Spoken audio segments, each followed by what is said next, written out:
A'udzu billahi minasyaitonir rajim. Bismillahirrahmanirrahim. Alhamdulillah nahmaduhu wa nasta'inuhu wa nastaghfiruh wa na'udzu billahi min syururi anfusina min sayyiati a'malina. Man yahdihillahu fala mudhillalah wa man yudlilhu fala hadiyalah. Asyhadu an la ilaha illallah wa asyhadu anna Muhammadan abduhu wa rasuluh.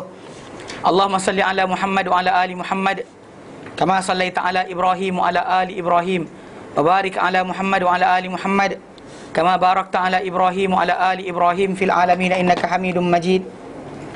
Rabbi shrah li sadri wa yassir li amri wahlul 'uqdatam min lisani yafqahu qawli, amma ba'd.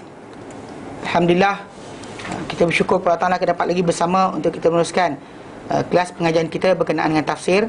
Dan kita alhamdulillah pada minggu yang lalu telah masuk ke dalam tafsir suratul Mujadalah, surah yang pertama dalam juzuk yang ke-28. Surah pertama juzuk 28 Kerana kita dalam surah ni kita sedang membahaskan pada minggu lepas berkenaan hukum orang yang menzihar isteri dia, mana yang menyatakan pada isteri dia. Actually the way atau cara untuk seorang tu memisahkan isteri dia atau menceraikan diri isteri dia banyak. Tapi yang asal biasalah. Tapi zaman jahiliah dahulu penggunaan lafaz seperti seorang lelaki kata pada isteri dia, punggung engkau macam punggung mak aku, something like that. That wording is actually degrading. For one part is actually benda tu sacred. Macam kita terangkan tu, ada orang tanya kenapa tak boleh dan sebagainya. Sebab mak kita ni tak boleh samakan dengan orang lain, kan? Once kita boleh sama-samakan pula, nanti jadi macam mother issue, father issue. Tak ada, dia manusia ni dia punya psikologi dia akan rosak bila dibayangkan orang tu macam mak dia, kan? Actually kan tak elok, tak patut, kan? Mak sendiri seriously gila ke, kan? Jadi secara tak langsung dengan sebab itu kita kata Islam tak benarkan. Dan Allah Ta'ala jadikan bahawa perkara tersebut ada sebagai perkara yang perlu dijauhi. Dan dijadikan bagi siapa-siapa yang melakukan perkara berkenaan dan nak betulkan balik kesilapan dia, maka dia kena buat salah satu di antara tiga perkara. Yang kita dah ambil itu adalah berkenaan dengan pembebasan seorang hamba, hamba wanita. Dan kita sampai perenggan yang tu, kan? Perenggan yang ke perenggan bawah? Oh, bukan. Okey. Mana masuk kita bincangkan berkenaan dengan min qabli an yatamassa, sebelum mereka saling bersentuhan. Maksud dia kalau nak bersetubuh semula atau jadi buat hubungan suami isteri, maka kenalah lakukan penebusan kesalahan tadi. Dan tebus kesalahan tadi dengan tiga perkara: bebas hamba, kemudian puasa 2 bulan berturut, ataupun beri makan 60 orang fakir miskin. Baik, sambung hari ni. Wa qauluhu, dan firman Allah Ta'ala lepas tu, fatahriru raqabatin, maka hendaklah dia membebaskan seorang hamba wanita. Maksud dia i'taqu, pembebasan, raqabatin kamilatin, seorang hamba wanita yang sempurnalah, bukan yang cacat ke yang sesat dan elok. Min qabli an yatamassa, sebelum dua suami isteri berkenaan saling bersentuh-sentuhan. Mana dia tak boleh sentuh isteri dia selagi mana dia tak bebaskan hamba wanita. Maksud dia sebagai denda di atas kesalahan dia menyebut kata-kata yang tak patut dia cakap. Allah kata kata-kata itu adalah pembohongan, penipuan, mana menyamakan dia isteri dengan mak dia, tak boleh. Tapi bila dia cakap juga, maka denda dia adalah either dia kena bercerai ataupun benda ni, okey? Maka fahahuna, maka di sini ar-raqabatu mutlaqatun. Raqabah tu yang disebutkan raqabah tu actually raqabah kalimah asal bagi tengkuk. Raqabah, tengkuk. Dan actually dekat sini digunakan raqabah tadi bagi menggambarkan berkenaan dengan orang yang di bawah belenggu, iaitu hamba. Dan kita terangkan berkali-kali, hamba dalam Islam ni adalah bukan macam cerita kunta-kintir, tangkap masuk hutan, bawa dari rumah, ikat pakai rantai. Tapi hanya berlaku penghambaan dalam Islam, atau orang tu akan hilang hak dan duduk bawah kita boleh buat dia tak ada hak untuk kehidupan biasa, dia kena ikut perintah kita bila mana dia kalah peperangan. Macam prison of war kat dalam Guantanamo, kan? Mana ada hak, kan? Mereka buat apa benda pun buat je lah. Jadi tak ada siapa bincangkan berkenaan itu hamba. Tapi beza dalam Islam, hamba tadi tak duduk dalam itu. Mana tawanan perang, dia kena tinggal bersama dengan orang Islam tu sendiri. Dalam masyarakat Islam, duduk dalam rumah orang Islam, makan apa orang tu makan, pakai apa orang tu pakai. Tapi dia tidak ada hak untuk, contoh macam memilih pemimpin, nak beli barang, jual barang ke, menyaga dan sebagainya. Benda-benda tak ada hak bagi dia. Semuanya balik kepada tuan dia punya. Dia hilang hak untuk memilih. Tapi dari segi asas pertama, dia manusia. Makan kena makan, pakai kena pakai. Macam kalau dia kata macam dekat Guantanamo tu, mana dia pakai kod pula, Ada presiden Bush bagi pada dia kod, kan? Kod kerana apa dia tawanan perang, kan? Tak boleh. Dalam itu kita kata dia hilang hak. Kenapalah dia kelip-kelip? Aku masalah betul ni. Sekejap.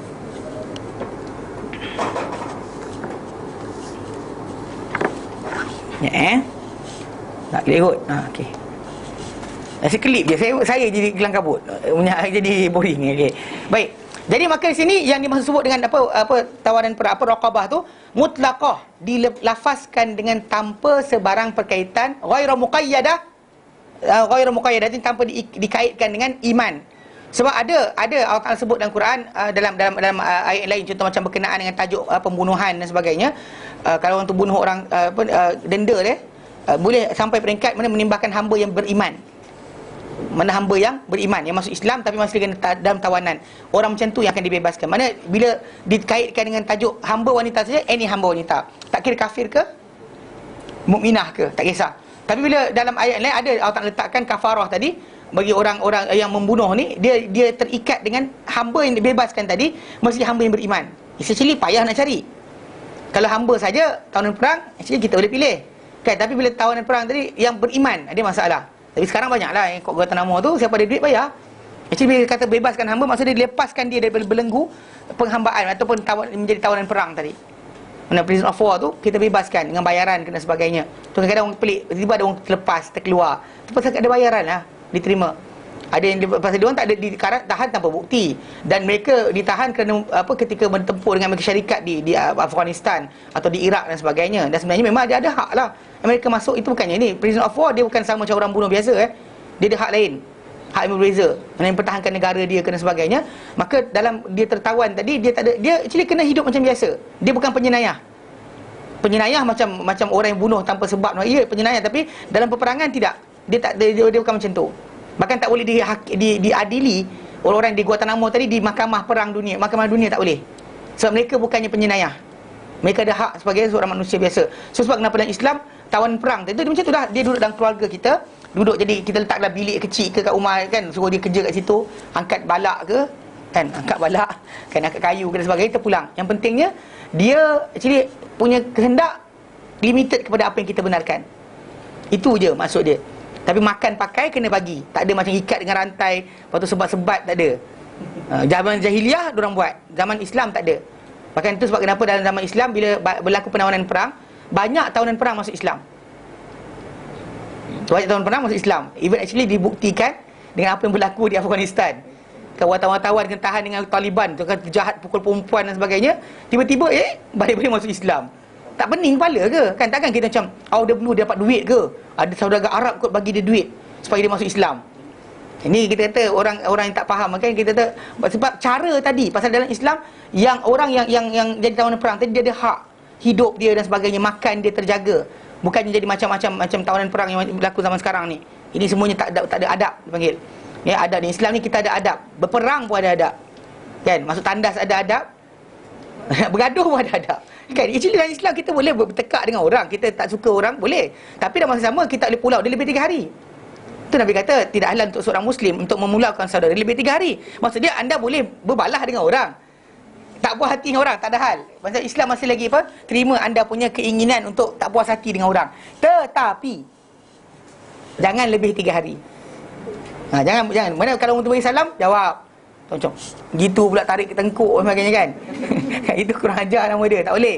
Mana ada adab-adab dia yang kita kata boleh. Nak lepak tepi jalan, silakan, ada adab-adab dia. Mana semua benda Islam ni kita kata ada adab ni. Hatta peperangan ada adab, kan. Jadi baik. Jadi dekat sini dia kata tahrir raqabatin, pembebasan seorang hamba, ghairu muqayyadatin bil iman, dengan tanpa diikat dengan iman. Wa fi kafaratil qatli muqayyadatun bil iman, dan pada kafarah atau penebus atau denda bagi orang yang membunuh dengan tak sengaja. Kalau bunuh dengan sengaja, actually kalau dia kata tak timbul tajuk berkenaan dan tak kemaafan, akan dibunuh. Cuma kalau dia kata dibenarkan untuk dia tidak dibunuh, maka sebagainya, antara kafarah dia kena buat selain daripada ni adalah tu, dia kena apa? Dia kena bebaskan seorang hamba muqayyadah bil iman, yang terikat dengan iman. Maksudnya hamba tu kena wanita yang beriman. Tak boleh yang tak beriman. Kena yang beriman. Actually payahlah cari.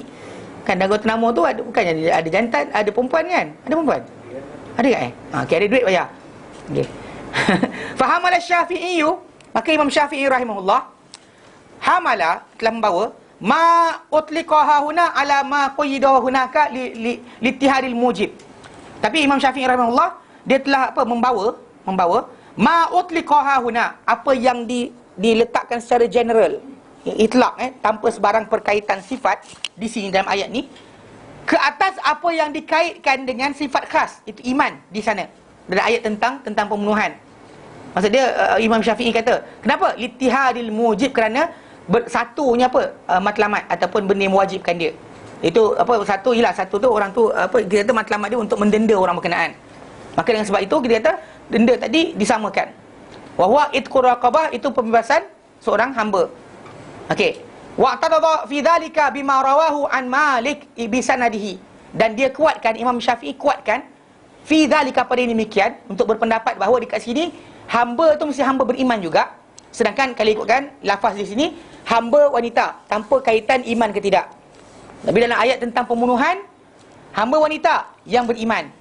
Dia beza Imam Syafi'i dia samakan dua-dua kisah tadi, dua-dua arahan tadi. Dan alasan dia adalah pembebasan hamba.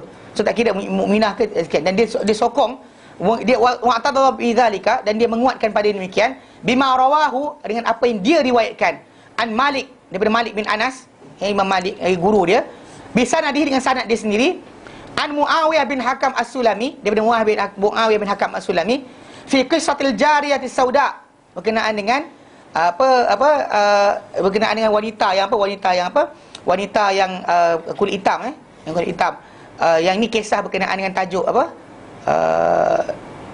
tuan dia lempang hamba dia. Kemudian bila dia lempang hamba dia, Nabi SAW tak suka kan. Dan kemudian Nabi tanya dia soalan.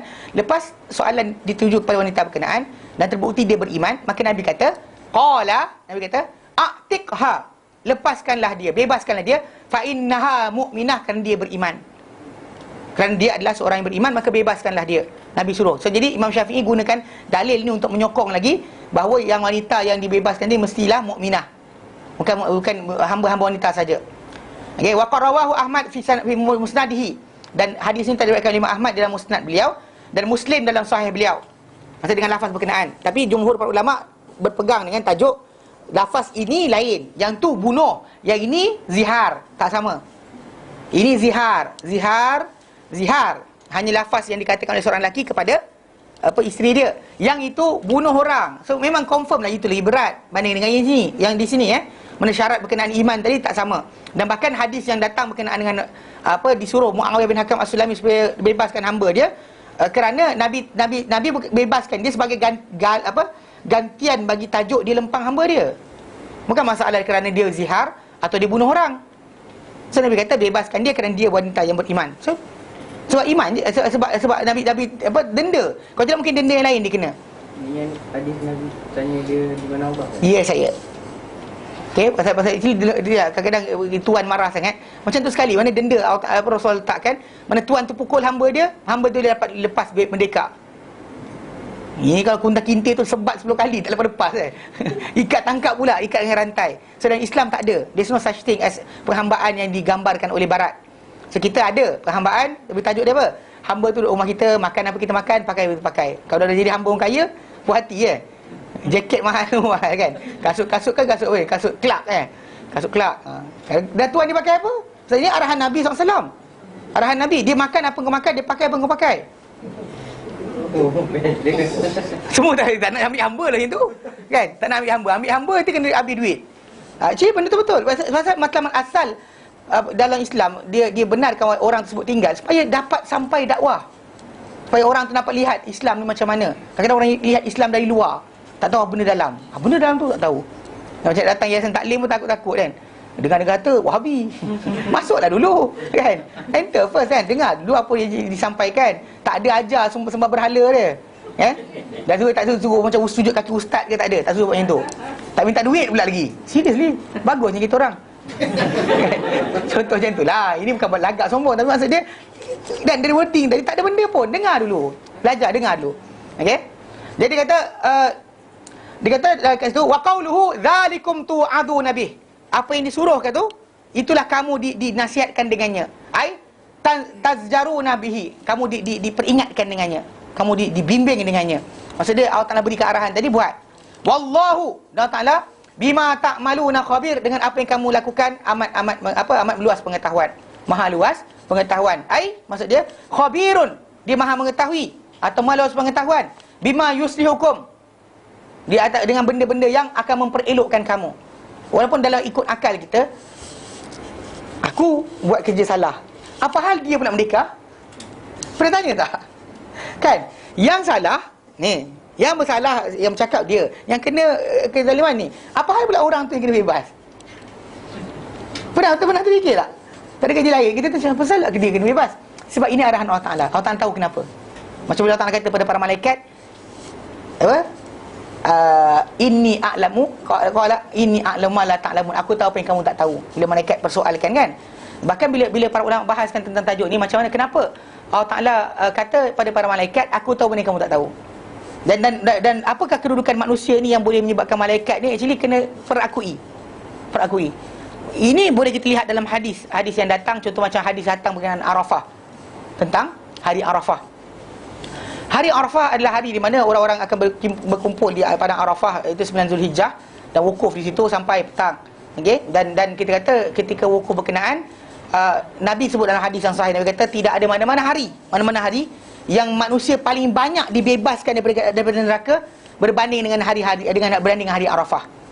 Okey, mana kalau dia kata malam Ramadan ada orang dibebaskan, ada dalam hadis Nabi kata Allah Ta'ala ada pada tiap-tiap malam Ramadan tu orang-orang yang dibebaskan dari api neraka. Orang tu patut masuk neraka tapi dibebaskan dengan sebab apa dia mendapat rahmat Allah Ta'ala.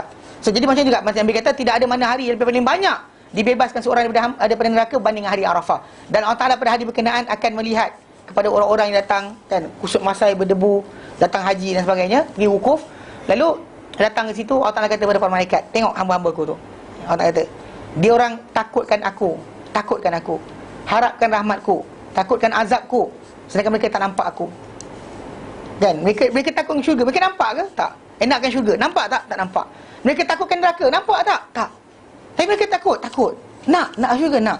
Soalan dia Allah kata, dan mereka macam ini, mereka buat benda ni, datang menangis ni, sedangkan tak nampak syurga, macam ada neraka, dan tak nampak aku pun. Macam mana kalau mereka nampak aku? Wahai malaikat sekian, ketahuilah aku dah ampunkan mereka semua.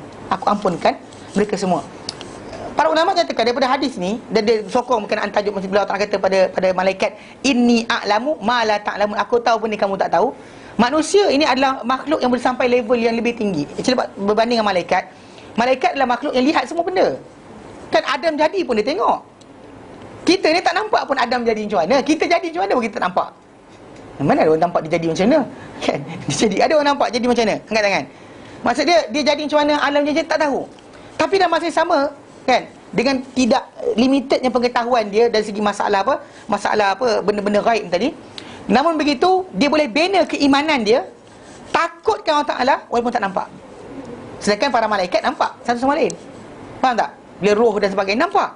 Bahkan macam Jibril AS, syurga neraka Allah Ta'ala tunjuk pada dia, kan, tunjukkan syurga dan neraka. Bahkan para malaikat berlepak dalam syurga. So tak ada kepelikan bagi mereka untuk beriman. Tapi manusia yang tak nampak, dah tak nampak, kemudian apa? Ada nafsu pula, kan? Ada nafsu pula. Dia berikan akal, tapi ada nafsu pula. Tiba-tiba apa? Dia boleh takut Allah Ta'ala, lebih takut daripada orang yang nampak. Mana iblis yang nampak, yang masuk syurga pun tak takut Allah Ta'ala macam tu. Jadi manusia yang tak nampak semua benda berkenaan, tapi mengalir air mata dia kerana betul-betul takut pada Allah Ta'ala. Itu actually satu benda yang tinggi. Manusia mencapai tahap lebih tinggi daripada malaikat dengan keadaan tadi. Dan dia boleh jadi lebih hina daripada binatang. Bila mana apa? Binatang dengan dia, kan, binatang tak ada akal, tak buat perangai macam dia. Macam binatang tak bunuh anak sendiri, kan, tak buang anak di longkang, dia buang. Sedangkan dia ada akal, dan dia lagi teruk daripada binatang. So dia boleh jadi level paling tinggi atau boleh paling rendah. Dan Allah kata walaqad khalaqal insana fi ahsani taqwim. Kami ciptakan manusia pada seelok-elok kejadian, seelok rupa, seelok kedudukan. Tapi summa ja'alnahu asfala safil, menjadikan dia rendah daripada senar rendah yang rendah. Pasal kedudukan dari segi masalah penggunaan akal tadi. So secara konsepnya memang manusia ni diberikan oleh Allah Ta'ala possibility untuk mencapai ketakwaan, takut Tuhan, walaupun tak nampak, tapi boleh tinggi. Itu Allah Ta'ala kata, aku tahu apa kamu tak tahu.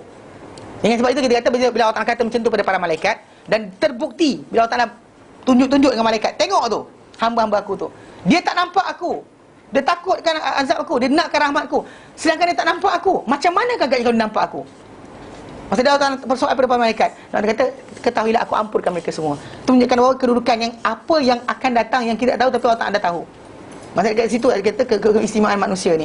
Tanpa lihat, tanpa dengar, tanpa pegang, dia boleh nakkan syurga Allah Ta'ala. Sungguh-sungguh dia nak. Menjijih air mata dia. Bukan air mata je, air ingus pun keluar. Dan semua sekali sedu. Sedangkan kita kata benda berkenaan tak nampak pun. Itu sebab kita kata pasal Allah Ta'ala berikan mereka kebolehan untuk benda tadi. Itu bezanya manusia lebih tinggi. Dan kalau yang lain tak. Sebab kenapa ilmu kena belajar. Pasal anda takkan boleh menangis untuk kejar syurga kalau anda tak ada pengetahuan tentang syurga. Anda takkan ada perasaan untuk minta rahmat Allah Ta'ala kalau anda tak tahu rahmat Allah Ta'ala itu penting. Sebab kena belajar. Sampaikan kita rasa nak sungguh-sungguh nak benda berkenaan. Sampaikan kita kata tak nak benda kecuali rahmat Allah Ta'ala saja. Itu dah matlamat asal. Itu kita belajar untuk mendapatkan perasaan tadi. Ya Allah Ta'ala, dia maha mengetahui. Walaupun kita macam tak logik kan. Kita yang buat dosa, kita cakap salah, tiba-tiba perempuan terlepas. Padahal bukan anak-anak kita pula. Kan? Bukan anak-anak kita. Apa pasal dia lepas? Allah Ta'ala kata, Wallahu, Allah Ta'ala maha mengetahui dengan apa yang kamu, maha luas pengetahuan. Maksud dia, maha luas pengetahuan dengan apa yang elok untuk kamu. Ya alimun, maha mengetahui bi ahwalikum, dengan keadaan kamu. Adakah kamu buat dengan sengaja, atau memang kamu nak bertaubat atau tidak dan sebagainya. Semua Allah Ta'ala tahu. Faham Baik. Wa qauluhu, dan firman Allah Ta'ala lepas tu, faman lam yajid fasiyamu syahraini mutatabi'aini min qabli an yatamassa. Maka siapa yang tak dapati, mana tak ada hamba untuk dibebaskan bagi menebus kesalahan dia, mengatakan pada isteri dia, punggung kau macam punggung mak aku. Cuma saya kata tu kan, kita dalam mazhab Syafi'i kan, dia extend, bukan setakat punggung, mata dan sebagainya lah, hidung. Kita kata pasal para ulama kata dia sacredness of mak tu tadi. Jangan sampai disamakan dengan isteri yang kita tenyeh, yang kita tunjuk ni gitu kan, kita marah-marah, tiba kita kata serupa dengan mak kita. Dan sekali lepas geram, bengang mak dulu tak bagi main game, marah bini. Betul tak? Kau dah jadi masalah tau Didi. Itu salah, rosak. Mana untuk menjaga akal manusia, jangan sikit pun terfikir macam tu.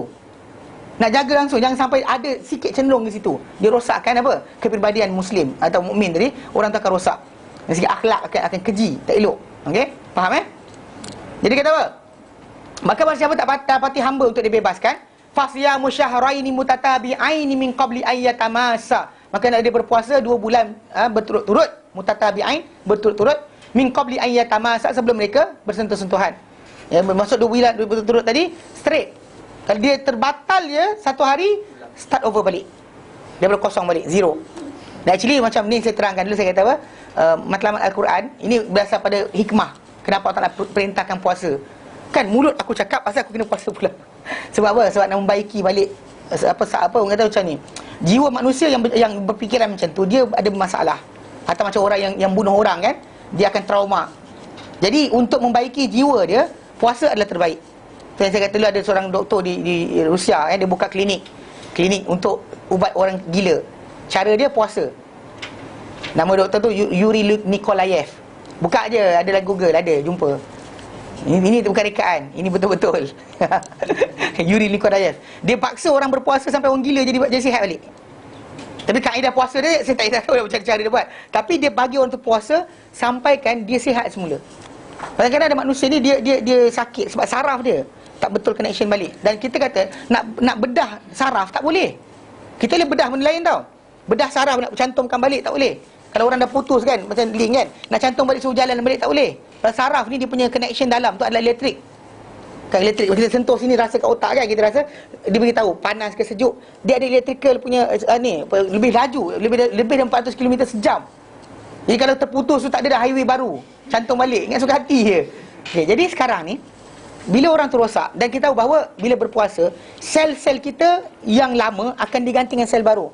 Kalau kita berlapar, tak makan, lalu badan kita akan makan nutrien-nutrien yang ada ni. Dia akan ambil, habis, hancurkan untuk pakai sebagai tenaga. Pasal kita nak bercakap, melihat, mendengar, pakai tenaga. Jadi dibawa semua lemak-lemak kita dan sel-sel kita ni yang dihancurkan, bawa ke hati untuk tukar jadi glikogen, jadi glukos, jadi glukos balik supaya kita boleh pakai.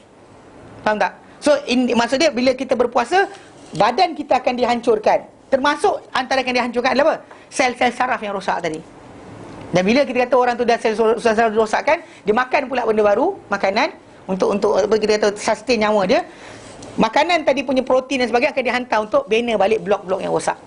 So in the end dia akan elok. Tu yang saya tunjukkan gambar dengan budak yang apa lumpuh kan. Tunjuk ada gambar. Tunjuk dah. Macam ya tidak, yang rasanya dah tengok dah yang bercakap tu. Dah kan? Siapa yang dah, lelaki perempuan ni kata dah. Mana entah aku letak tu ingat. Puasa. Ada puasa sini. Ni je dah? Bukan. Sini kot. Puasa. Mana entah? Tak ada dah tengok dah gambar. Okey, puasa. Sekejap. Cari dah ustaz. Macam paksa je. Okey. Dah ada gambar kita tunjuk dulu. Mana budak yang kena polio, riket kaki dia dah apa kita kata tempang lah, budak ni kira lumpuh. Tapi dengan apa sebab dia paksa berpuasa. Tapi tak ada siapa sanggup kot buat benda dia buat. Puasa doktor dia panggil. Puasa yang paksa sampaikan badan dia kan. Ni gambar ni. Ni yang disebut oleh Herbert M. Shelton, Hygienic System Volume 3, Fasting and Sunbathing, Chapter 26, Fasting in Special Period and Condition of Life. Dia actually dia budak ni, dia lumpuh tau, kaki dia riket, dia tak boleh jalan, dia lumpuh. So, jadi dia orang paksa, tengok badan macam mana. Naik nampak ni. Dia lahir, dia actually bahasa cacat tadi bukan dia asal. Biasanya macam kena kuman dan sebagainya. Dia mungkin kena demam panas ke, Allah alam. Tapi budak ni cacat, lahir cacat. Jadi dia orang paksa dia berpuasa selama 47 hari 47 hari. Sampaikan dia actually dia kata 47 hari tadi, ketika hari ke-30 dia berpuasa tu, kaki dia yang lumpuh tu boleh gerak. Maksud dia dah tukarlah, sel tu dah rosak sebenarnya asal, tapi diganti dengan sel baru. Macam tu bila orang yang kata gila tadi kan, dia boleh diubat, tapi pakai pisau, scalpel tak boleh. Dan suruh betulkan balik tak boleh. Tapi dengan dia berpuasa, kebarangkalian besar untuk saraf dia dibaiki semula, besar. So kenapa kalau orang tu rasa macam bangang sikit, puasa. Puasa is actually the best. Itu sebab bila Islam suruh dia berpuasa, dia actually pasal tak boleh bebas hamba, Allah tak tahu kenapa. Tapi dalam masa tak boleh bebas hamba, tak jumpa, maka Allah tak suruh dia berpuasa. Jadi para ulama kaji, dia kata ada kaitan pasal orang ni ada penyakit jiwa. Kan marah bini, apa masuk asal kena masukkan mak. Kan marah bini, kenapa masukkan mak tengah tu? Maksudnya dia ada masalah, jiwa dia ada masalah sikit. Kan dia macam, kan dia teringat mak dia marah, jangan sekian, betul, tiba marah bini dia, engkau ni, dia marah bini dia. Maksudnya ada sakit jiwa.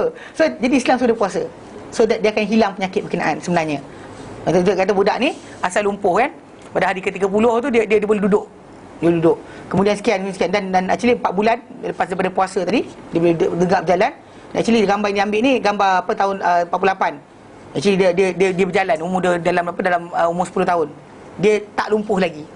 So meaning that actually puasa tu besar fadilat dia dalam masalah penyembuhan penyakit. So ada para ulama kata perintah berpuasa untuk orang yang menzihar isteri dia, ataupun yang bunuh orang, ataupun yang bersetubuh siang Ramadan, tak tahan sangat nak bersubuh juga. Orang tu ada masalah restraining diri, daripada jiwa dia tak kuat, maka puasa tadi akan membaiki balik. Macam orang ini, orang zihar isteri dia pun sama juga, dia ada masalah jiwa. Kan ya, maksud logiknya kan, kau ni macam, kalau disebut macam kambing ke lain cerita kan, atau macam mak.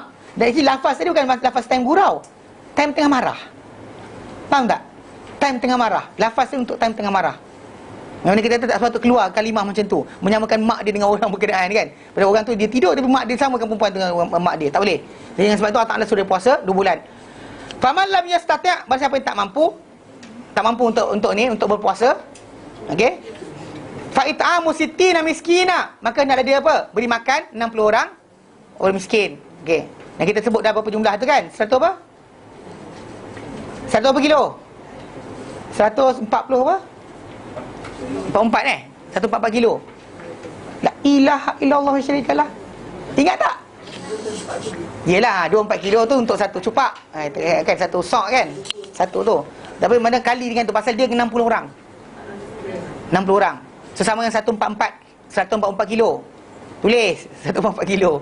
Okay, jadi maksud dia makanan asasi. Kalau beras lah, Kalau tamar lah, kalau gandum lah. Dia kena bagi makan 60 orang fakir miskin. Pun sama juga, still masuk tajuk apa? Apa kaitan orang miskin tu dengan aku? Faham tak? Jadi kata benda ni, benda kebaikan menghilangkan keburukan. Wa'atbil hasanah sayyi'ah. Maksudnya ikutkanlah benda yang buruk dengan benda yang baik. If you done a wrong thing, then buat baik lepas tu. Innal hasanah, kan kebaikan, yudhibna sayyi'ah, akan menghilangkan keburukan. Itu the last option. Faham tak? Bagi orang yang tak boleh untuk puasa, maka dia kena buat benda berkenaan. Okey. Waqad taqaddamatil ahaditsul waridatu. Dan telah berlalu hadis-hadis yang datang bihadza ala tartib. Dengan ini mengikut tertib susunan yang sama. Kama sabata fi sahihain, sebagai sabit dalam sahihain, fi qisatil ladzi jama'a. Berkenaan dengan dalam kisah sahihain Bukhari Muslim, fi qisati berkenaan kisah alladzi, orang yang jama'a imra'atahu, yang dia bersubuh dengan isteri dia, fi Ramadan, pada Ramadan. Yang dia datang jumpa Nabi, dia kata habis dah musnah dah aku bilang saya. Dia dua ayat. Ada riwayat yang kata siang Ramadan, ada satu riwayat yang datang malam Ramadan, tapi dia zihar. Dia kata sepanjang bulan Ramadan ni, dia kata pada isteri dia, sepanjang bulan Ramadan ni engkau seperti mak aku. Macam tu. Dia nak jadikan haram sepanjang Ramadan. So sentuh masalahnya benda berkenaan, tiba-tiba dia bersubuh juga. So maka Rasulullah SAW suruh dia tunaikan denda-denda yang dimaksudkan, bebas hamba, atau puasa 20 turut, ataupun beri makan 60 orang fakir miskin. Okey. Ya, memang kalau orang tak boleh bayar, nak cari mana duit? Apa? Baitul mal. Okey, last sekali resolve. Bila tak ada keluarga, dia tak boleh bayarkan, semua tak boleh bayarkan 1.4 kilo beras tadi, atau makanan tadi, maka Baitul Mal boleh bayarkan. Dia boleh tuntut daripada Baitul Mal. Macam Nabi SAW bantu lelaki berkenaan, lelaki yang buat salah tadi. So dia kata, aku tak ada harta, tak ada sekian. Bila Nabi kata sekian-sekian, aku malam tadi berlapar, dia kata. Tak makan apa pun. So India tiba datang tambah sedekah, Nabi suruh dia sedekahkan. Mana bahkan jelas sekali dia jadi kepada dia saja. Ada jumhur para ulama menyatakan untuk dimakan oleh orang tu sendiri, ini khas untuk kisah lelaki tersebut saja. Adapun pada orang yang lain, kena agihkan kepada orang yang miskin yang lain. Jangan makan sendiri. Tu best tu, tahun depan buat lagi. Betul dapat pula 60 cupak dan 60 gantang ni.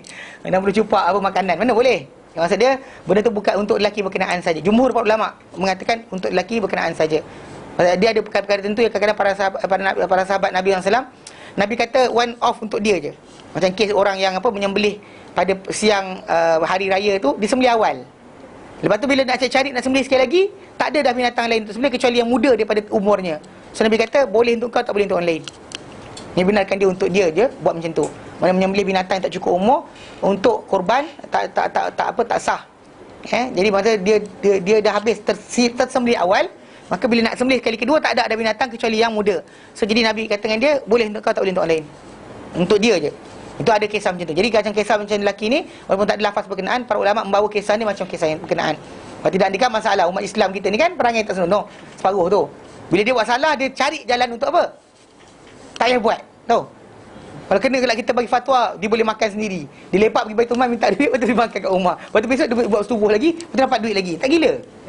Ya, maksud dia ada benda yang kena perhatikan balik. Jadi fatwa para ulama menyatakan bahawa itu untuk lelaki berkenaan saja, tak menjadi masalah. Okey? Yang kita pakai Dzalika litu'minu billahi wa rasulihi. Itu mana yang diberikan arahan daripada kamu, hukuman, peraturan ni. Kenapa tak nak berikan?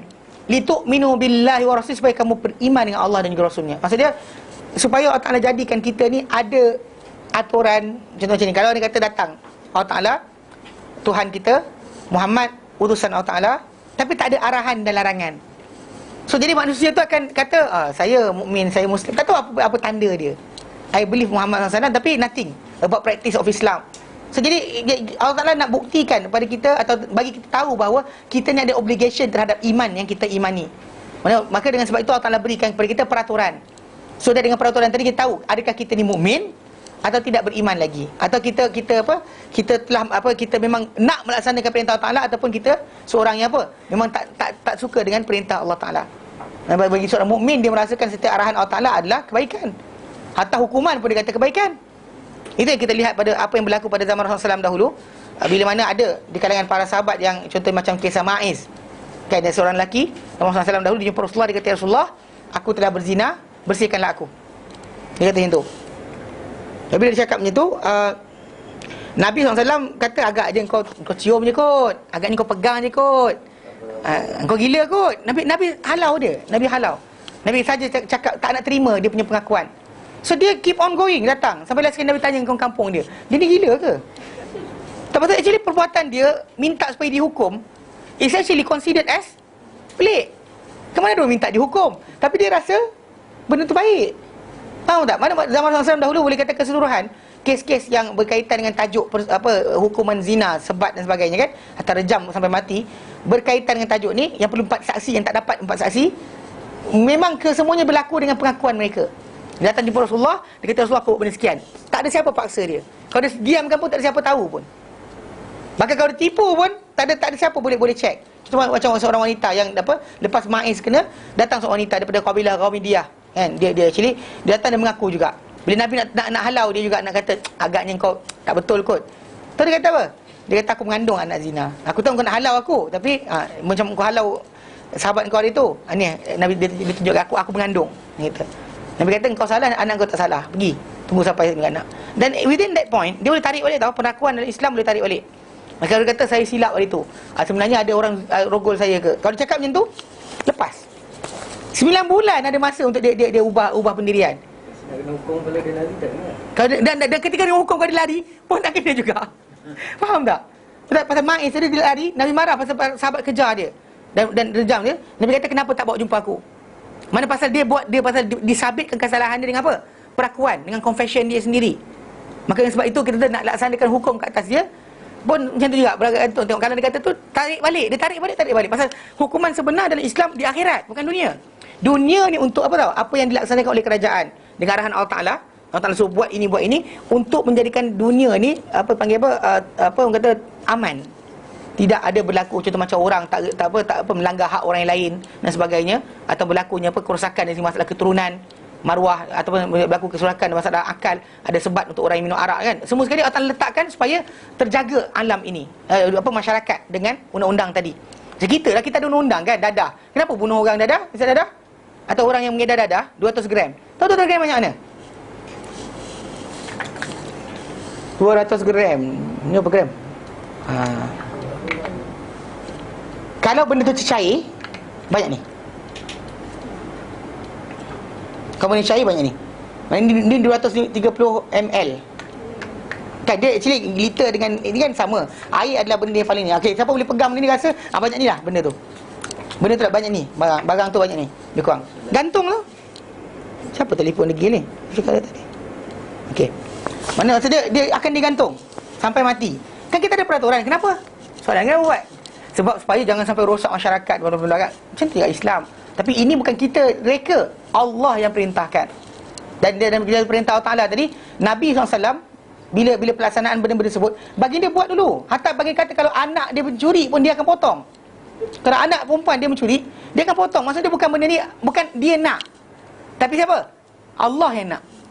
Kalau yang kata lepas, tak cukup syarat, lepaskan. Tak usah bimbang. Allah Ta'ala Maha Kaya. Kan pasal Allah Ta'ala Maha Kaya, orang tak dihukum pun tak berubah apa benda. Itu pula Allah Ta'ala. Di hari akhirat Allah Ta'ala nak hukum, Allah Ta'ala hukum. Nak ampunkan, Allah Ta'ala ampunkan. Itu hak Allah Ta'ala yang mutlak. So, kita jangan silap faham. Banyak orang salah faham bab macam ni. Jadi maksud dia itu Allah Ta'ala berikan kita peraturan tadi supaya dia zahirkan kita ni adalah apa? Hamba.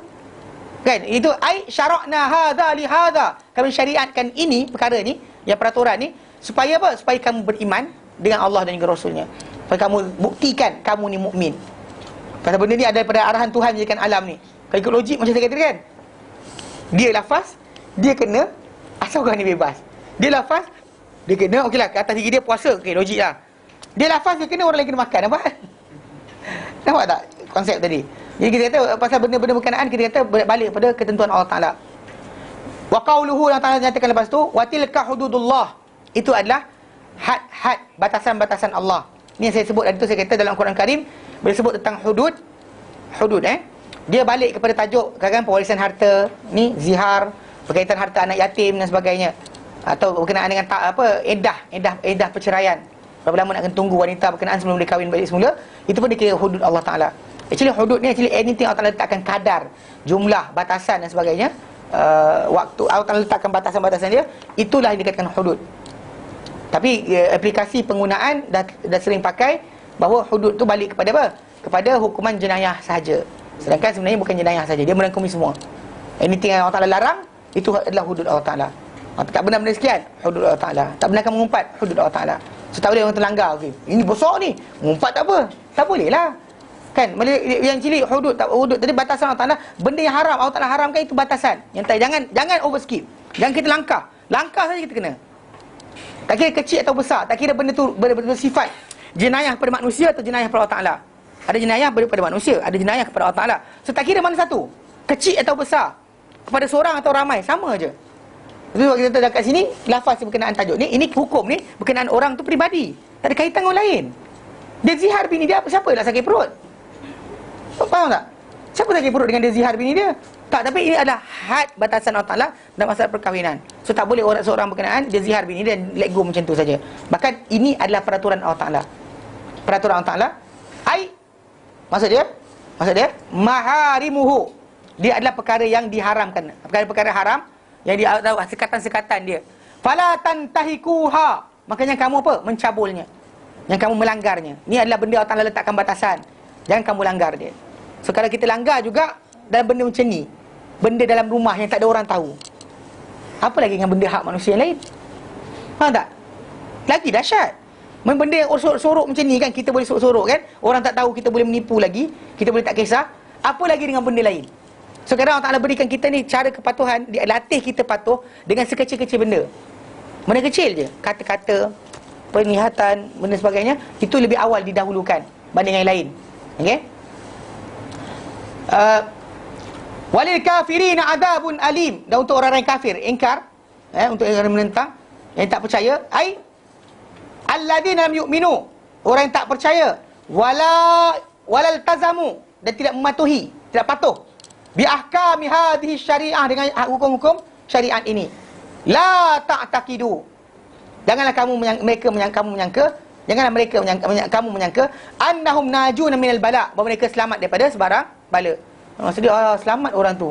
Kita macam-macam benda obligation, kena ini, kena itu. Orang bukan Islam, best je, happy je, langgarlah semua benda, tak ada masalah. Kita ni heboh, subuh kena bangun semayang, tengok benda haram tak boleh. Banyaknya berlarangan. Tu saya ingat ada orang tu kata, dia kata payahlah, dia kata Islam ni do and don't banyak sangat. Ada satu orang tu, dia actually tak yalah, kita kata benda ni pasal kita nak cakap payah juga pasal orang tu punya apa, orang tu punya bekas suami ni actually macam tu. Dia memang ada kefahaman bahawa do and don't Islam ni banyak sangat. Actually sebenarnya kita terangkan berkali-kali, do and don't dalam Islam ni actually dia concerning benda ni, alam ni milik Allah Ta'ala.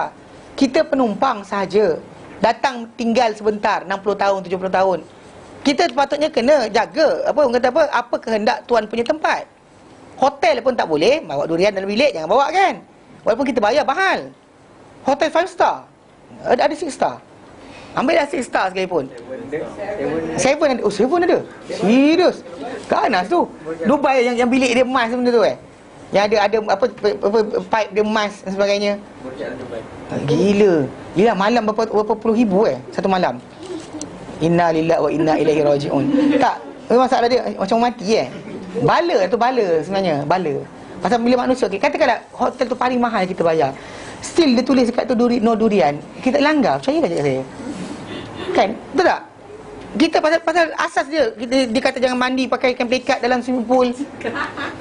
Macam dia cakap tu, the best cara mandi is pakai kain pelikat. Seriously best. Tak ada sekatan, tak ada kaki sangkut-sangkut dan sebagainya. Seriously, tapi ketika terkejut jangan jaga. Silap, ada siapa salah Tapi kita dengar sini. Apa arahan dalam hotel tadi kan? Waktu makan, kita ketuk ni, nak makan kan? Kita lapar. Dia tulis dah. Dapur buka pukul sekian dan pukul sekian. Datang kita pukul 3 pagi nak makan. Lepas tu orang kata kenapa? Saya bayar. Saya nak makan, suka hati saya lah.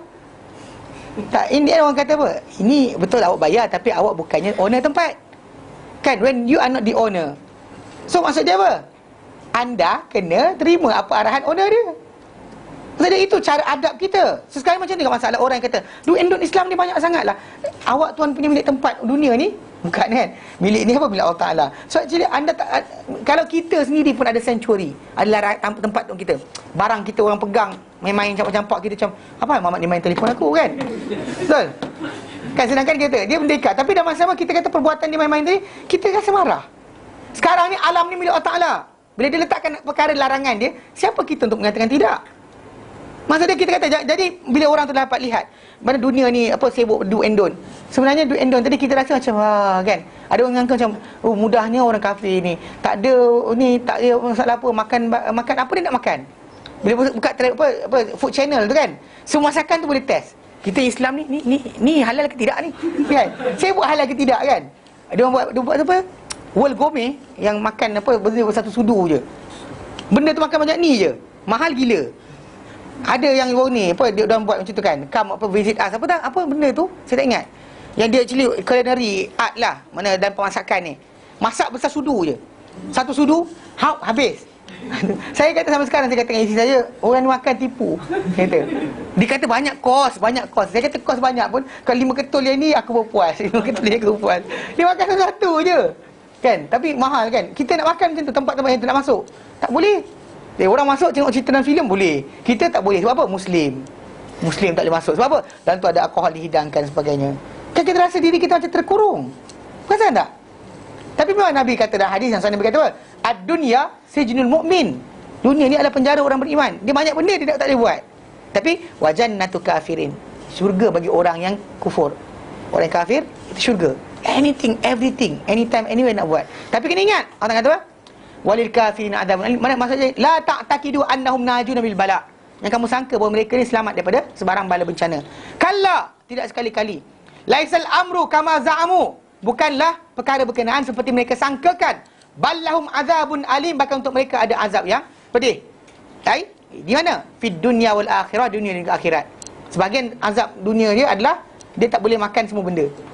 Kan? Dia kufur sangat. Kalau makan macam-macam dan sekali tak boleh makan. Allergic, makan ni allergic. Makan tu allergic. Saya tak tahu dari kecil dulu kan. Tahulah 80-an, 70-an. Tajuk allergic kacang ni biasa ke dengar? Mana dengar? Saya kecil-kecil kan, tak pernah saya dengar orang makan kacang mati. Jadi tak tahulah, saya tua kan. Saya tua sebenarnya, umur saya tua. Jadi bila masa dia waktu tahun 80-an kan, saya tak pernah dengar pun tajuk makan kacang mati. Perasan tak? Tapi zaman sekarang ni kan, kan apa sal? Tak pernah tanya ke apa sal? Tak pernah ke orang tanya kenapa ya jadi macam ni? Ha? Macam mana dia boleh nak keluarkan macam mana? Takkan tak boleh baik? Dia bila store benda tu, soalan sekarang macam kenapa dia tak boleh sembuh? dalam darah. Ya, saya faham lah. Kenapa dulu tak ada? Saya tanya dari tadi, kenapa dulu tak ada? Genetik. Kalau anda kata benda tu biasa, kan makin maksudnya benda tu biasa, sepatutnya tak ada masalah. Sekarang ni macam-macam benda. Makan ni kembung muka, makan ni. Perasan tak benda ni? Kadang-kadang benda tu musibah sebenarnya. Allah Ta'ala berikan. Mana you, macam saya kata lah, orang-orang ada berduit banyak sangat kan, kadang tak ingat Tuhan. Allah Ta'ala bagi dia tak makan banyak. Dia makan sikit je. Nasi setengah cawan. Tahu? Kan yang miskin ni, yang tak ada duit banyak ni, yang kena jaga pergi masjid semayang, makan melantak 3 pinggan. Puas hati orang. Macam tu makan. Bila pergi hulur pinggan dekat orang tu kan, dekat kedai nak makan, akak tu letak. Tambah lagi kak. Kak. Lepas tu akak tu pandang muka. Kak, kancil tak boleh isi minyak macam kan kalau nampak lori jangan isi kadar kancil. Kan? Nampak lori besar datang, isilah kadar lori. Kan akak isi kadar kancil tak cukup kah? Dia kecil. Ada maksud dia macam masa dia cerita makan puas. Rasa nikmat dunia tadi. Yang inilah ilah Allah, semua tak nikmat. Kan malam tidur tak nyenyak. Macam mana? Kan siapa culik anak aku? Kan everybody every day anytime. Anak aku siapa culik? Kan dia miskin dia tak masalah. Anak tak culik. Mesti siapa anak nak masuk longkang keluar longkang elok je. Tak ada benda pun. Kan dia happy je macam berjalan kat dunia dia rasa happy. Mana apa tahu? Dia rasa family selamat. Yang ini family tak boleh selamat. Anak sekian, kan? Anak pergi mana sekian, macam mana sebagainya. Kan? Semua jadi masalah. Itu sengsara sebenarnya. Once you actually daripada tak ada baik, daripada ada baik tak ada. Tak ada dulu, tak runsing. Bila ada, alamak, kan? Faham?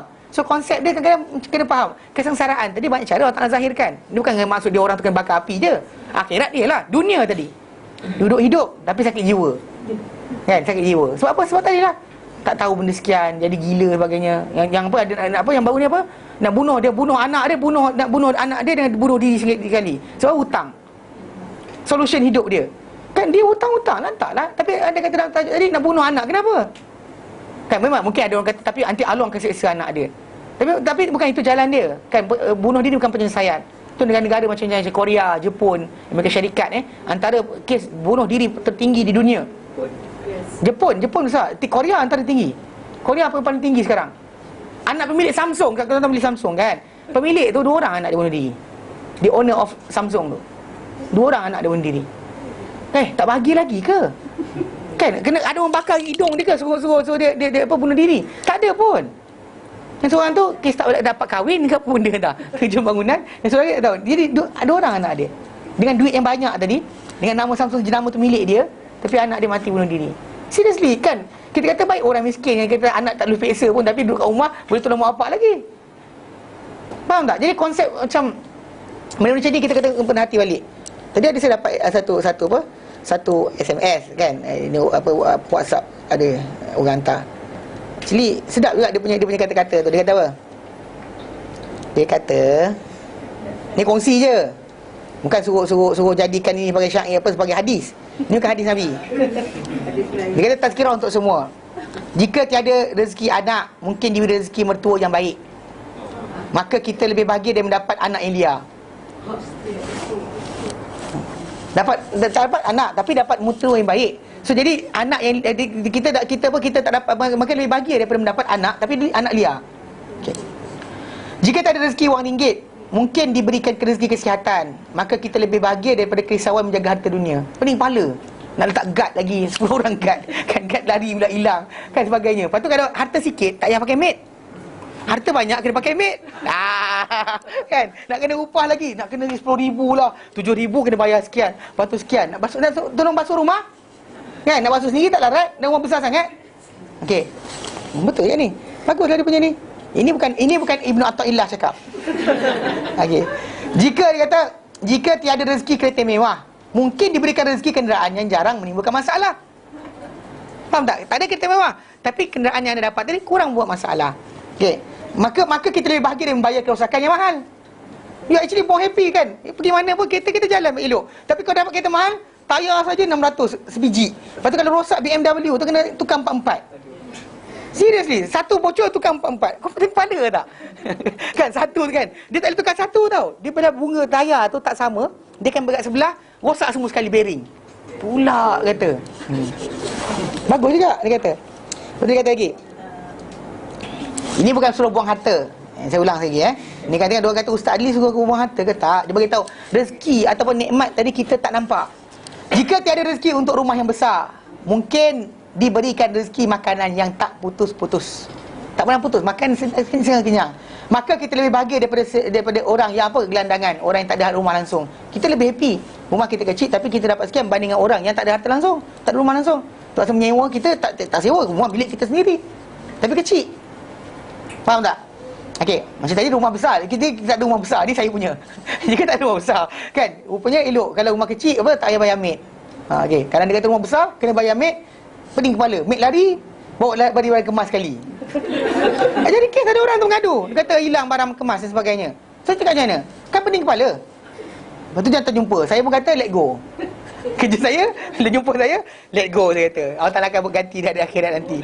Dia orang macam, biar benar Ustaz. Seriously, kalau kita whining pun tak selamat pun. Tak ada macam kita macam cek bomoh, tak selamat. No such thing, let go je. Kan pasal orang tu curi barang kita, Allah Ta'ala akan ganti di akhirat nanti. So let go.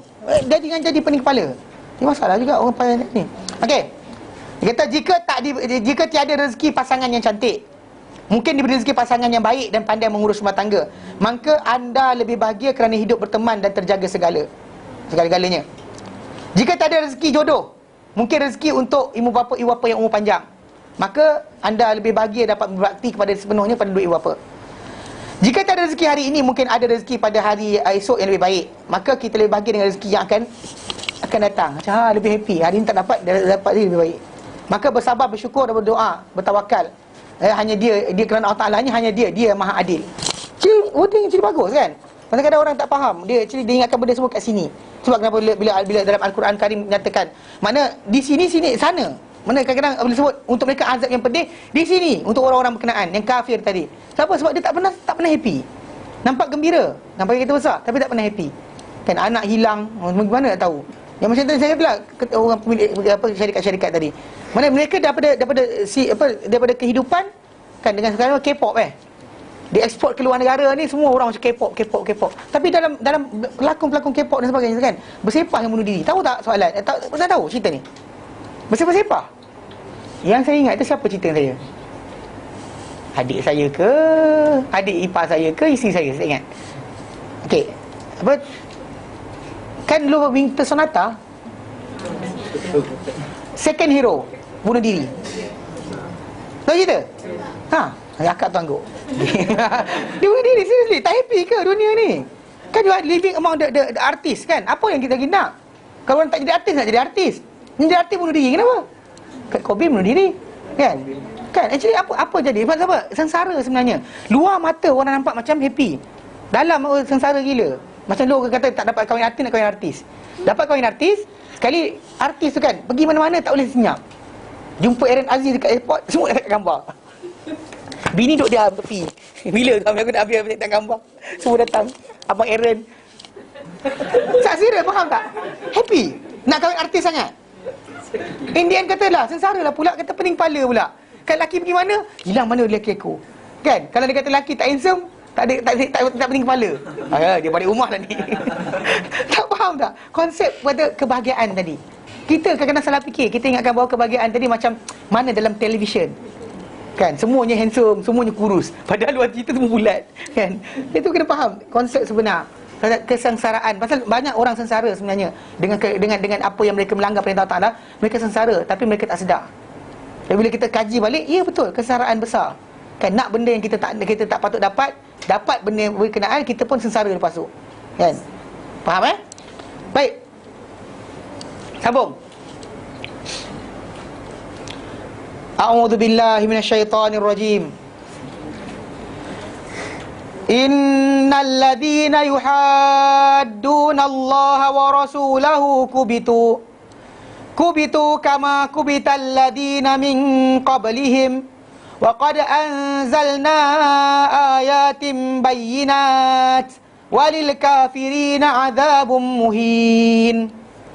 Yauma yab'atsuhumullahu jami'an fayunabbi'uhum bima 'amilu ahsahullahu wa nasuh wallahu ala kulli syai'in syahid. Alam tara anna Allah ya'lamu ma fis samawati wa ma fil ard ma yakunu min najwa thalathatin illa huwa rabi'uhum wala khamsatin illa huwa sadisuhum wala adna min dhalika wala akthara illa huwa ma'ahum aynama kanu thumma yunabbi'uhum bima 'amilu yawmal qiyamah innallaha bikulli syai'in alim. Yukhbiru ta'ala, memberitahu Allah tabaraka wa ta'ala, amman syaqullah wa rasulahu, berkenaan dengan orang yang memusuhi Allah Ta'ala, menentang Allah. Syaqullah, menentang Allah, wa rasulahu, dan juga rasulnya. Wa anadu, anadu mereka berdegil. Menentang atau melawan syar'ahu, syariat Allah Ta'ala. Allah Ta'ala cerita berkenaan orang berkenaan. Pasal ayat awal tadi Allah Ta'ala berikan satu hukum, so that you have to follow this one. So kat sini Allah Ta'ala terangkan pula hukum orang yang melanggar arahan Allah Ta'ala. So tadi Allah Ta'ala berikan arahan kan, benda berkenaan itulah peraturan hudud Allah Ta'ala, jangan langgar. Kalau langgar, sekarang Allah Ta'ala terangkan apa jadi ada orang yang menentang Allah dan Rasulnya. Mereka orang-orang berkenaan kubitu kama kubital ladina min qablihim. Kubitu, mereka dihina. Jadi mereka akan dihina kama kubital ladina min qablihim, sebagaimana dihina alladina min qablihim, orang-orang sebelum di kalangan mereka. Ayat maksud dia uhinu, mereka akan dihina. Walu'inu, mereka akan dilaknat. Wa ukhzu, dan mereka akan diperkecil-kecilkan. Diperkecil-kecilkan. Kama fu'ila biman ashbahahum mimman qablahum, seperti yang dilakukan sebagaimana dilakukan kepada sesiapa yang serupa seperti mereka dari kalangan orang-orang sebelum mereka. Jadi kita kata apa yang berlaku pada orang yang menentang Allah dan Rasulnya sebelum ni, hukum dia actually kedudukannya teruk. Either kena musibah dan binasa, ataupun orang tak ada nonsense kadang. Mereka ni jadi diikut nilaian ilmu, ikut nilaian kedudukan, tak ada nilai. Macam mana berlaku pada Bani Israel dahulu, bila mereka menentang Allah Ta'ala dan Rasulnya, menentang Musa AS, maka Allah Ta'ala jadikan mereka tak bernegeri. Datang berjalan 40 tahun, tak ada tempat untuk patah balik. Nanti 40 tahun barulah mereka jumpa balik jalan untuk sampai ke Baitul Maqdis. Tapi lepas tu Musa dah tak ada. Allah Ta'ala jadikan hina macam tu sekali. Dan bahkan di mata manusia pun Allah Ta'ala jadikan hina, dipandang kecil. Tak tahu kenapa orang Yahudi ni dibenci. Tak tahu kenapa. Kan semua orang nampak diorang ni macam jahat lah sebagainya. European kata macam tu, orang kira macam tu. Bukan kita yang ajar. Bukan orang Islam yang pergi dakwahkan supaya berjampah kepada Jew. Tapi actually the jokes around the world is actually macam making fun of them. Macam menunjukkan diorang ni tak senonoh lah. Macam benda. Jadi benda berkenaan Allah Ta'ala jadikan benda tu berterusan daripada generasi yang awal tadi sampai yang berikutnya. Sebab apa? Mereka sering menentang Allah Ta'ala dan Rasulnya. Tak kira sebelum Muhammad SAW, Isa mereka tentang. Bahkan mereka bunuh para anbiya yang Allah Ta'ala jadikan mereka. Jadi kalau itu hasil mereka, maka kalau juga umat Islam, apatah lagi. Yang tadi kalau kita kata Bani Israel tadi, mereka ni dengan rasul-rasul yang mereka diutuskan, satu keluarga. Maksud dia, bila diutuskan, dia pasal Israel ni start daripada Nabi Yaqub. So Yaqub, anak dia Yusuf yang didakwah oleh dia adalah adik-beradik dia sendiri. Tahu tak? Maka Musa AS, Isa, semua sekali dalam family, within the family. Menentang Rasul yang dalam family sendiri, boleh jadi terkeluar, terkeluar daripada lineage berkenaan dihina oleh Ta'ala, sedangkan ikut keturunan mereka keturunan para Nabi. All of them is a descendant of the Prophet. Soalan sekarang, kita ni yang bukan keturunan Nabi ni macam mana? Yang kita tak descendant of Prophet, lawan Nabi pula, lawan arahan Allah Ta'ala, lagi teruk lah. Pasal orang yang keturunan Nabi sini pun Allah Ta'ala boleh keluarkan. Pasal mereka ni keturunan daripada Bani Israel yang lawan Musa AS. Ikutkan dia itulah sepupu sepapat dia sendiri. Semua tu orang keturunan dia, ni anak sekian. Patah balik semua balik pada apa? Pada Yusuf, pada Yaqub balik pada Ishak pada Ibrahim. Semua descendant macam tu. Kita ni tak tahu datang mana kan? Jawa ini kan, ini sekian macam-macam benda, Banjar dan sebagainya. Dan tak tahu Nabi mana. Yang ini semua Nabi Adam je lah. Semua Nabi Adam. Tapi yang sekarang Bani Israel tadi, semua descendant of the Prophet, boleh terkeluar daripada rahmat Allah Ta'ala, dilaknat dan sebagainya, hanya kerana apa? Lawan para Rasul yang memang keturunan dia sendiri, within the family. Allah Ta'ala buang. Sekarang kita ni yang bukan family Nabi yang dekat lah, Nabi jauh, Adam, kita semua Adam. Apa keadaan kita? Lagi teruk lah. Maksudnya Allah Ta'ala kata, kalau diorang kena, kamu kan kena juga. Dengan sebab itu, janganlah kamu melawan. Dan Allah kata, waqad anzalna ayatin bayyinat. Dan demi sungguhnya kami telah turunkan bukti-bukti, tanda-tanda yang nyata. Maksudnya dalam Quran Karim Allah Ta'ala berikan, di samping tajuk yang kita bincang tentang tajuk ini, tajuk zihar ni, Allah Ta'ala berikan bukti yang lain. Macam bukti kita bincang berkenaan dengan macam mana kulit kita ni Allah Ta'ala ganti untuk berikan reseptor kan, kita sakit kat kulit je. Kalau tak ada kulit, anda tak rasa panas. Ini sebutkan, dibuktikan secara saintifik. Kita ada epidemis lemak. Lemak kita tu kat situ ada saraf, pangkal saraf. Kalau terbakar kulit kita sampai kat situ, nampak putih kan, kita akan rasa apa dah? Tu orang kalau kena injection, dia mula-mula je, lepas tu dia diam.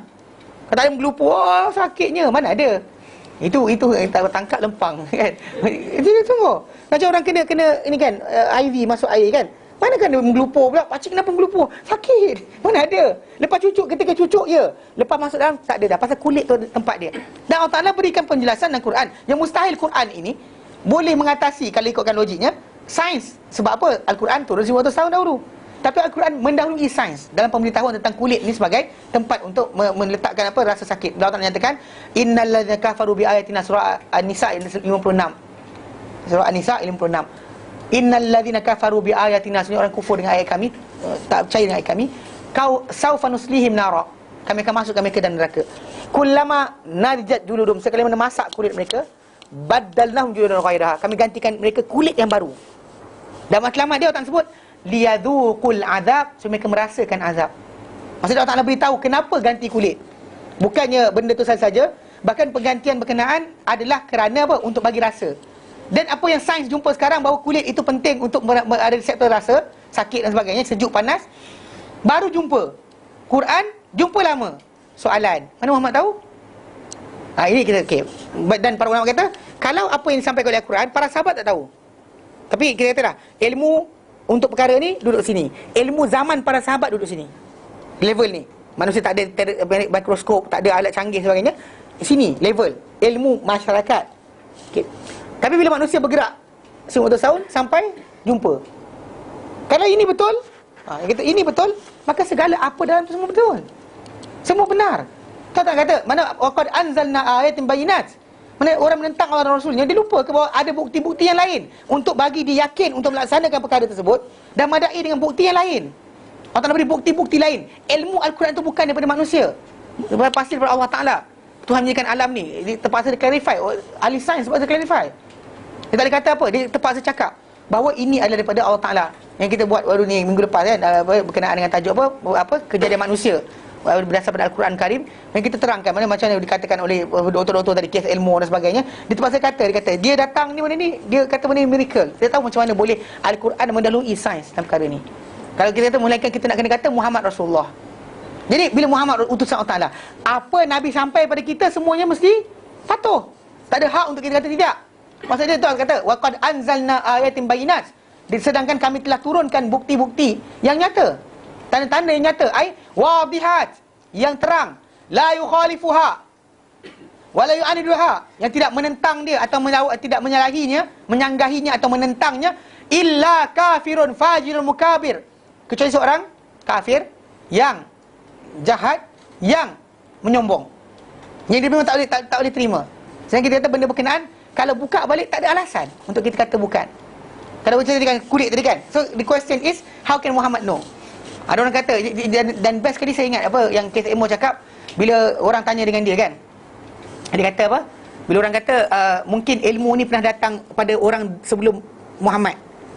Orang-orang zaman tu dah tahu dah apa yang diceritakan oleh Muhammad. So Muhammad just copy daripada orang lain. Dan apa dia cakap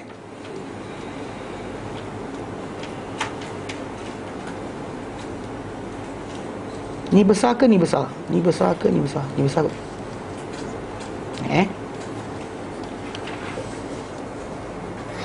Tak tahu lah bunyi tidak. Ada kot. Kau buka bateri sekejap.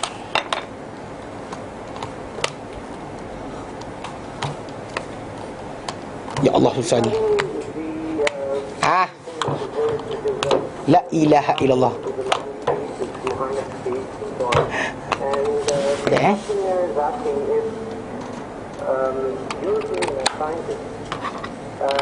Based on what you read in the Quran, what do you think about this allegation or about this statement? I suppose I'll just put it forward to anyone who wishes to ask it.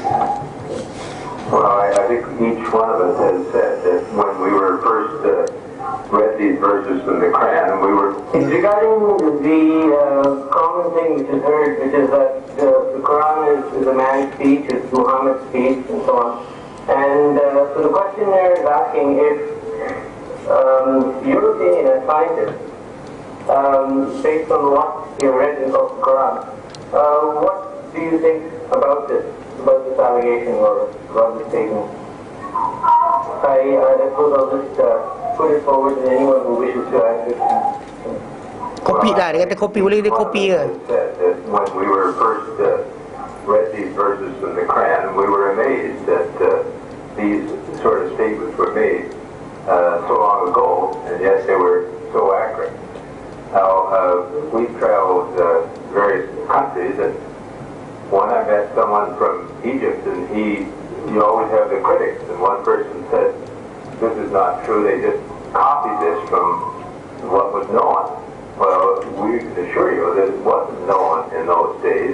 Turned out I thought showed how naive I was. I thought all Egyptians were Muslims, but they're not. And it turned out that this person that was arguing with me was one of the Coptic Christians who doesn't, of course, believe what is in the Quran. And I said, well, if you can show me anywhere in the scientific literature, the history of science, where these things were known in the time that the Quran was recorded, you show it to us. And Dr. Prasad, as he said, is an interest in history. He's written books in the history of anatomy. the history of embryology, and we've never come across any of this. So this knowledge was available in those days. It's certainly not been recorded anywhere. So, as we say, it just was not available. So I guess amazement was the thing that presented to each one of us. We just couldn't believe that these things were written, and yet they are accurate 1,400 years later. That was our reaction. Nah, dia kata apa? Maksud dia, bila dia sebut tadi kan, ada orang kata apa, benda ni telah dikopi. Kisah-kisah berkenaan kejadian manusia disalin. Dia kata bawa. Dia kata diorang ni actually pakar. Seorang tu kata apa TVN Pasar, dia actually karang buku berkenaan dengan sejarah embryologi. So kalau dia kata ada literature, tulisan apa-apa zaman berkenaan yang kata memang Quran ini telah dikopi, ada ilmu tentang perkara tersebut, bawa dia kata. Diorang clarify benda ni. Kalau ni kata orang tolak juga, kata apa? Ini tak semestinya. Dia sekali apa? Kafir, fajir, mukabir. Macam dikatakan oleh Ibn Kathir. Dia tak ada alasan lain. Dia tolak sebab degil. Saja. Saya kata apa explanation kita nak menyatakan? Bila Muhammad SAW tak ada mikroskop, tak ada teleskop, tak ada sekian, dia sebut benda berkenaan, dibuktikan oleh Ta'ala benda berkenaan, dan zaman kita dapat lihat. Kalau untuk lawan juga, apa lagi tinggal sebenarnya? Manakala kita based on kita kata dari segi makanan akademik, why should you say? Macam Alisan, macam Keith Elmore, bila suruh dia kata Islam ke tidak, dia kata aku dibesarkan dalam keluarga Katolik, bapa aku seorang padri sebagainya. Dia kata aku tak ada masalah untuk menerima Muhammad Rasulullah. Jadi kalau nak kata aku suruh tukar agama, aku tak mungkin aku tak tukar agama, dia kata. Tapi aku, dia kata, rasakan tak ada masalah untuk terima. Pasal bagi aku, Tuhan turunkan kitab tu, aku boleh terima, dia kata. So Muhammad datang buat kitab, aku boleh terima dia utusan Tuhan. Dia boleh terima, tak ada masalah for him to accept Muhammad as the prophet. Pasal dia kata mustahil apa yang Muhammad bawa tadi. Actually fascinating. Sebab tahun dahulu bawa benda yang tak ada. Jadi Allah kata waqad anzalna ayatin bayyinat. Allah kata kami dah terangkan bukti yang nyata.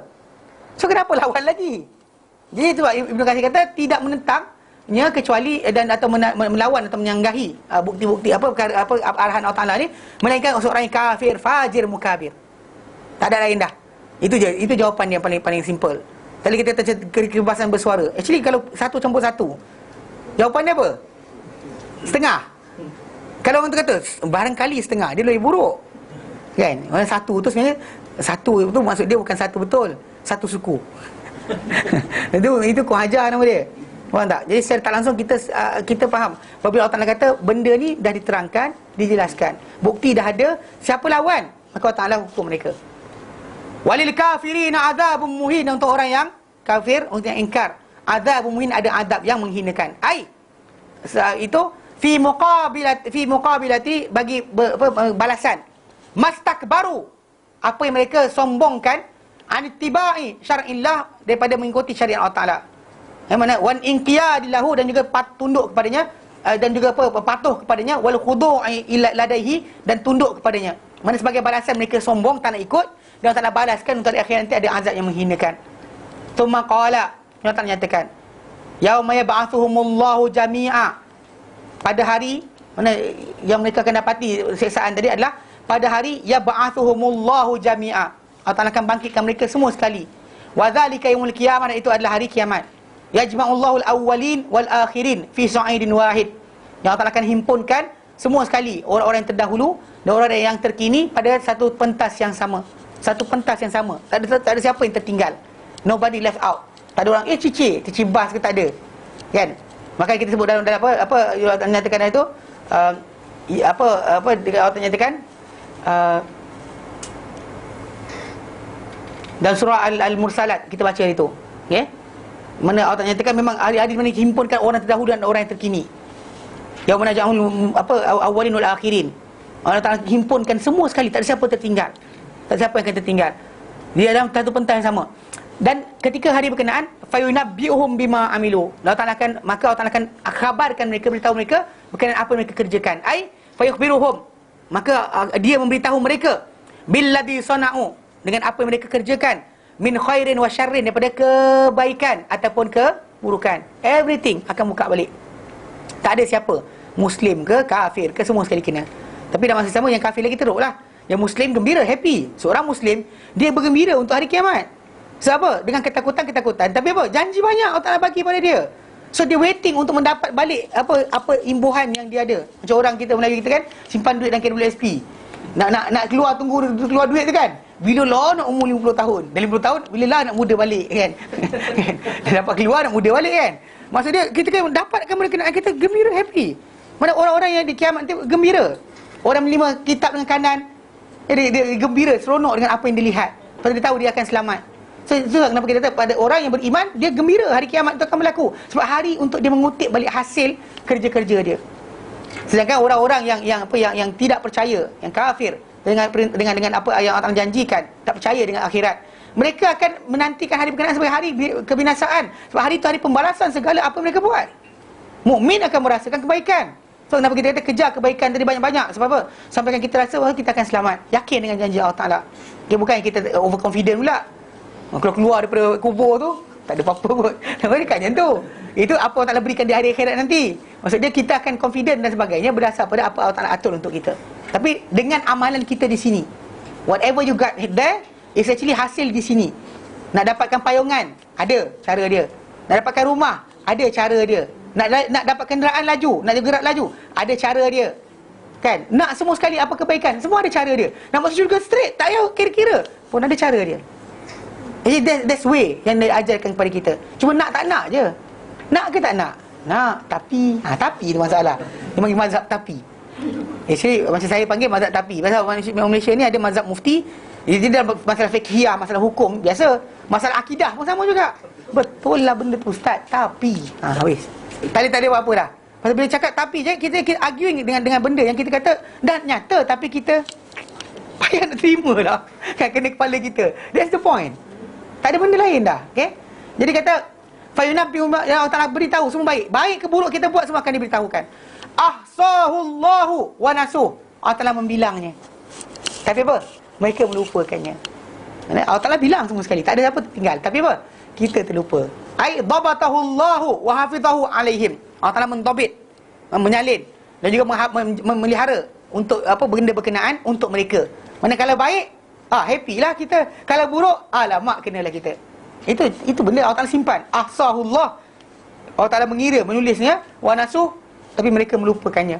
Wahum qad nasau ma farkanu alaih. Sedangkan mereka telah terlupa apa yang mereka dahulu di atasnya. Mana keadaan mereka dahulu kat dunia, mereka tak ingat. Itu bila Allah Ta'ala tanya, iya ke? Dia jawab tambah sikit. Sebab apa? Sebab benda berkenaan dia terlupa. Dia kan lepas dah. Kadang-kadang benda kecil kita tinggalkan, kita tak perasan. Benda tu kita ingat, tak kena dah. Kena balik. Dan kena balik. Mana patutnya tak perlu dibahaskan pun. Mana kita tahu kita salah, minta ampun, habis cerita.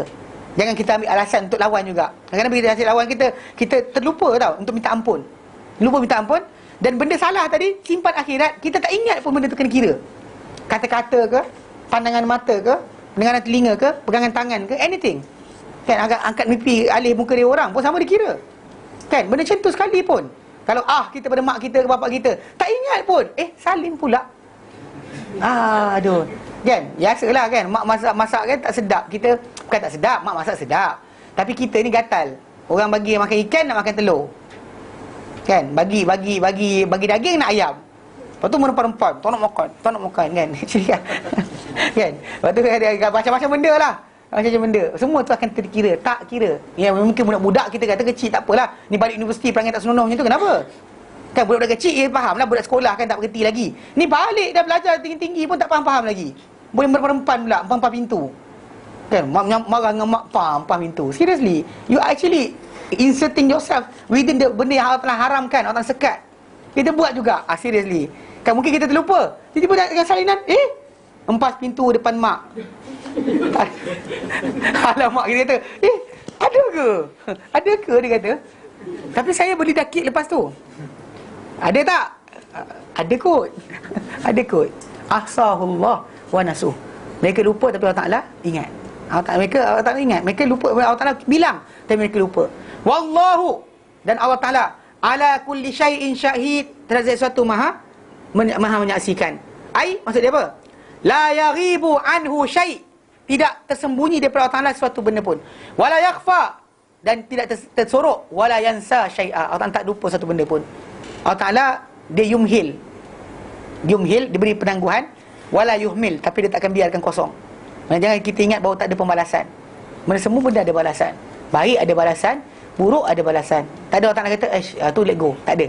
Allah Ta'ala semua dia bilang, dia ampunkan dengan rahmat dia. Ya, kau buat benda sekian-sekian, Allah Ta'ala kata aku ampunkan semua sekali. Aku yang sorok benda tu daripada manusia pada dunia, aku yang mengampun pada hari akhirat ni. Allah Ta'ala berikan. Ada manusia yang Allah Ta'ala berikan. Tapi kita tahu kita termasuk ke tidak. Jadi sebab itu janganlah overconfident. Dan bila tak ada amal, banyakkanlah amal. Effort kena buat. Kan masalah apa, kita kata sampai ke mana, terpulang. Kalau dapat, Alhamdulillah. Tak dapat pun, kita dah buat kerja. Faham tak? Usahakan untuk buat kebaikan agar sampai kita dapat jaminan Allah Ta'ala dalam keadaan berkenaan. Thumma qala ta'ala, kemudian firman Allah Ta'ala mukhbiran an ihatati ilmihi bi khalqihi, mengenai meliputinya ilmu pengetahuan dia berkenaan makhluk-makhluknya, waqtilahi alaihim, dan juga dia menjenguk kepada mereka, wasama'ihi kalamihim, dan mendengarnya dia kepada kata-kata mereka. Nah, Allah Ta'ala terangkan dia ni tahu semua sekali. Dia melihat, dia menjenguk semua sekali, hatta dalam hati kita pun dia tahu. Dan bahkan kata-kata yang kita lafazkan pun juga dia dengar. Wa ru'yatihi makanahum, Allah Ta'ala melihatnya dia tentang kedudukan mereka. Haitsu kanu wa aina kanu, di mana saja mereka berada, di mana mereka berada dan di mana mereka duduk. Mana, di tempat mana, di kawasan mana, semua Allah Ta'ala tahu. Haitsu kanu, di bila saja, dan juga aina kanu, di mana saja. Bila mana, bila saja, di mana saja yang mereka berada. Faqala, Allah Ta'ala berfirman, alam tara, adakah tidak engkau lihat, annallaha, bahawa Allah Ta'ala ya'lamu ma fis samawati wa ma fil ard, mengetahui apa yang di langit dan juga di bumi. Ma yakun min najwa salasatin, tidaklah menjadi daripada bisikan 3 orang. Bisik-bisik 3 orang, ai min sirri salasah, rahsia 3 orang. Dari 3 orang ni kita panggil cerita 3 orang punya, illa huwa rabi'uhum, kecuali Allah Ta'ala lah yang keempat dari kalangan mereka. Allah Ta'ala dengar apa mereka. Okey, wala khamsatin, dan tidak juga 5, illa huwa sadisum, dan juga dia lah menjadi orang yang menjadi pendengar yang ke-6. Illa huwa sadisum, mana kalau ada 5 bisik-bisik, yang ke-6 mendengar adalah Allah Ta'ala. Macam inilah macam orang yang kita berduaan, ketiga dia syaitan, lelaki perempuan yang berkhaluat, ketiga dia syaitan. Mana dia yang mengetahui macam dalam tajuk bisik-bisik ni, kita bisik-bisik ni tak siapa tahu. Allah Ta'ala tahu.